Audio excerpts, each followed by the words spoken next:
Assalamualaikum warahmatullahi wabarakatuh. Selamat siang teman-teman semuanya. Ya. Makasih saat ini kita bisa kumpul semua buat ngebahas atau discuss tugas kelompok agenda 3 yang ada 2 tugas. Itu kan yang pertama analisis video sama yang kedua analisis kasus jejak digital.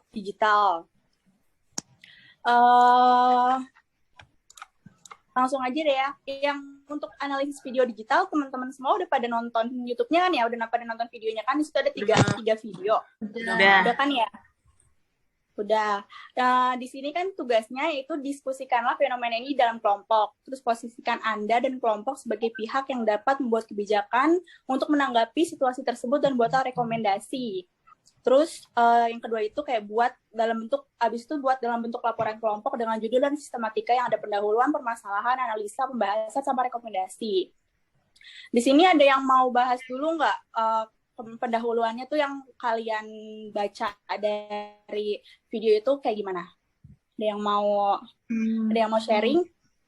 Pendahuluannya ya? Iya. Kalau menurut aku ya, pendahuluannya di awalnya kita bahas tentang media sosial dulu ya, tentang media sosial, tentang era digital saat ini kan kita bisa ngelihat berbagai berita ya. Nah, salah satunya yang bisa kita lihat tuh yang kayak di video itu tadi yang ada 3 itu. Nah, terus setelah itu kita bahas berkaitan sama isi videonya. Nah, dari yang kita tonton tadi kan kita tahu ya kalau videonya itu 3-3-nya isinya tentang korupsi. Nah, terus setelah itu kita bahas lebih dalam lagi tentang korupsi, tentang pengertiannya mungkin, terus habis itu tentang regulasi dari korupsi itu sama mungkin dampak-dampaknya gitu sih kalau menurut aku. Ya enggak? Aku juga setuju, Kak. Setuju. Iya sih, setuju. Boleh. Kita bahas tentang korupsinya, karena kan 3 videonya itu tentang korupsi kan membahasnya.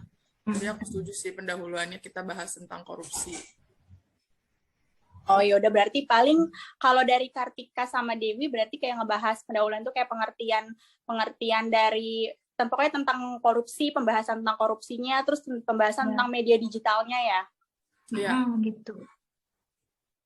Oke. Terus kalau untuk permasalahan dari ketiga video tersebut tuh masing-masing permasalahannya apa? Ada yang mau sharing? Aku boleh sharing, Kak. Menurut aku permasalahannya hampir sama sih sama kayak pendahuluan tadi, pembahasannya kan 3 video itu pun membahasnya tentang korupsi ya, korupsi para petinggi daerah. Jadi mungkin isinya lebih banyak membahas tentang korupsi itu apa, misalkan kayak undang-undang apa yang dilanggar, terus misalkan dia melanggar sumpah apa, kayak gitu-gitu sih paling Kak. Kalau menurut aku permasalahannya nanti dimasukinnya, terus misalkan hukumannya berapa lama, dendanya apa saja, kayak gitu, sanksi sosial atau sanksi apanya, kayak gitu. Paling dibahasnya permasalahannya itu sih Kak. Yang lain mungkin mau menambahkan. Jadi kayak lebih ke satu persatu itu permasalahannya apa kayak gitu ya. Iya, tiap-tiap video. Permasalahannya kan sama tentang korupsi, tapi kan beda-beda. Ceritanya beda ya. Iya, tapi kan beda. Nanti ya. Ya setuju sih, paling dibahas dulu satu persatu videonya, masalahnya apa, ditulis di permasalahannya. Iya, setuju. Oke, setuju. Berarti nanti kita kayak jelasin masing-masing video itu kayak permasalahannya itu di dalam tiap video tuh apa, kita rinci. Berarti video 1, 2, 3 gitu ya. Iya. Iya, Kak. Terus kalau yang untuk analisa atau pembahasan di sini kan kita videonya tuh kalau aku lihat tonton sekilas itu kan semuanya memang tentang korupsi. Berarti analisa atau pembahasan tuh berarti kurang lebih sama kayak pendahuluan dan permasalahan ya. Kita kayak lebih ngebahas tentang korupsinya, sama lebih ke korupsi juga media digital yang kayak sarana yang untuk menginformasikan itu ya, tindakan itu. Apa ada lagi nggak, Zuli mau nambahin mungkin? Sama sih paling kayak gitu, terus sama dikasih analisis lebih dalam lagi terkait berita-berita tersebut tuh, supaya kita sebagai masyarakat yang menerima berita tersebut tuh supaya nggak langsung nerima, tapi lebih berpikir kritis lagi loh dengan adanya berita tersebut gitu. Jadi harus lebih kritis sih dengan adanya berita yang tersebar di media digital atau di media massa. Jangan langsung nerima aja. apa ya, perlu di Saring lagi. Saring lagi. Iya, perlu disaring, diselidiki lagi kayak gitu. Ya, setuju. Terus kalau untuk rekomendasi nih mungkin Bang Rizky bisa ngasih sharing atau saran atau rekomendasi dari yang video udah ditonton, diomongin aja dulu Bang, biar nanti kita tulis gitu. Itu kan sharing bersama ya, ngomongin apa yang ada sekarang, nanti kita baru susun untuk makalahnya. Iya. Ada Bang? Halo Bang Rizky. Nggak kedengeran Bang. Suaranya Headsetnya ya Bang? Nggak kedengeran.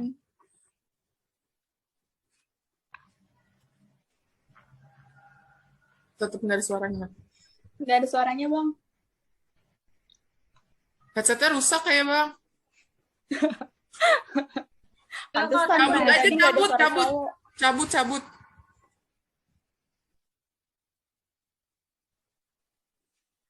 Lanjut aja. Ya udah nggak apa-apa, lanjut aja Kak. Lanjut aja ya. Ya mungkin nanti yang rekomendasi atau mungkin ada yang mau sharing rekomendasi apa yang udah ada di benaknya gitu. Sebenarnya tadi yang diberitahu sama Kak Zuli itu udah termasuk rekomendasi juga sih ya, yang kayak bersikap Yang lebih kritis. memfilter ya. Gitu. Iya sih. Oke. Nanti paling dituangin di kata-kata di makalah aja kalian dikembangin lagi. Ya. Oke. Kita bisa next ke tugas yang kedua atau masih ada yang mau dibahas nih di tugas 1? Cukup kayaknya Kak. Udah pas. Cukup Kak. Tinggal dikembangin aja nanti. Tinggal nanti penulisannya aja kita kembangin lagi. Oke teman-teman. Oke, terus yang kedua ini tentang analisis kasus jejak digital. Di sini tuh kita disuruh mendiskusikan kasus mengenai jejak digital. Jadi kayak kita waktu itu kemarin tuh dibilangin sama ibunya disuruh cari satu video ya. Terserah kan ya, kita mau apa aja. Waktu itu Dewi kita udah saling sepakat untuk ngebahas video tentang Prita bukan sih kalau nggak salah yang kemarin. Iya Kak. Kita jadinya tadinya kita ada beberapa opsi nih untuk ngambil video tentang yang melanggar UU ITE gitu kan, jejak digital. Nah kita akhirnya ngambil yang ini Kak, Prita sama Rumah Sakit Omni. Itu menurut kita pas banget ini.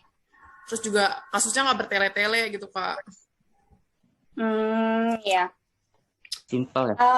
Iya. Kita kan udah ngeliat nih videonya. Yang dari video Prita tadi sama kasus rumah sakit yang Omni itu, menurut kalian tuh seberapa penting sih jejak digital saat ini ya? Mungkin ada yang bisa sharing? Aku mau sharing. Menurut aku jejak digital tuh lumayan penting ya Kak, penting banget malah. Apalagi kan sekarang zamannya era modern ya, apa-apa sosmed gitu kan. Jadi apapun yang kita unggah gitu kan, apapun yang kita tulis di media sosial ataupun di website ataupun di email gitu, itu sangat mempengaruhi. Kayak contohnya kasusnya Bu Prita ini kan awalnya dia cuman mau kayak curhat sama temennya via email bahwa pelayanan di rumah sakit ini kurang memuaskan bagi dia. Malah jadinya akhirnya jadi bumerang untuk dia. Rumah sakit menganggap itu sebagai kayak ujaran kebencian gitu, Kak. Nah, dia kayak masuk ke dalam beberapa pasal UU ITE. Jadilah itu dikasuskan. Jadi, menurut aku jejak digital itu untuk zaman sekarang lumayan penting. Apalagi buat kita-kita semua. Jadi, hati-hati dalam mengunggah sesuatu gitu, Kak. Menurut aku gitu sih. Ya, benar banget. Yang lain bagaimana? Mungkin yang lain ada yang mau nambahin?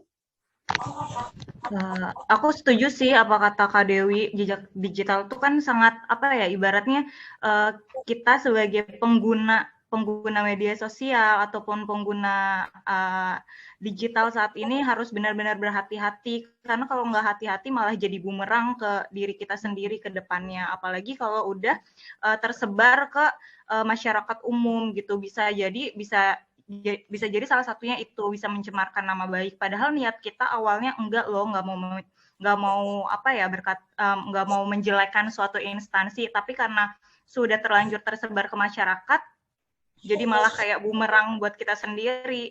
Jadi ya benar-benar harus hati-hati sih, sama penting banget itu jejak digital itu. Iya, setuju sih. Ini juga ngefek ke sama kayak Bang Rizky mau ngomong ya?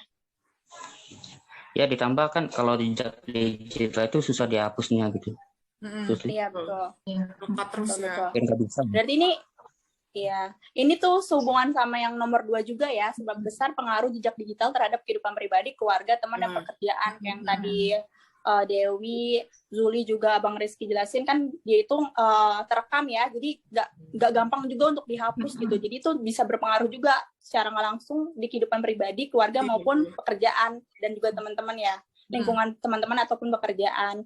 Mungkin ada yang bisa ngerinci lagi pengaruh jejak digital terhadap masing-masing kehidupan baik di pribadi, keluarga, teman dan pekerjaan. Aku coba nambahin lagi kalau di kehidupan pribadi itu boleh. Bener yang kata Bang Rizky tadi ya, susah dihapus gitu. Jadi kalau misalnya nih kita udah berbuat melanggar kayak gitu kan, terus akhirnya udah tobat tuh misalnya, itu pun tetap masih itu kan masih kedetek, masih bisa dilihat terus kejelekan-kejelekan yang dulu tuh masih kesebar terus kayak gitu kan.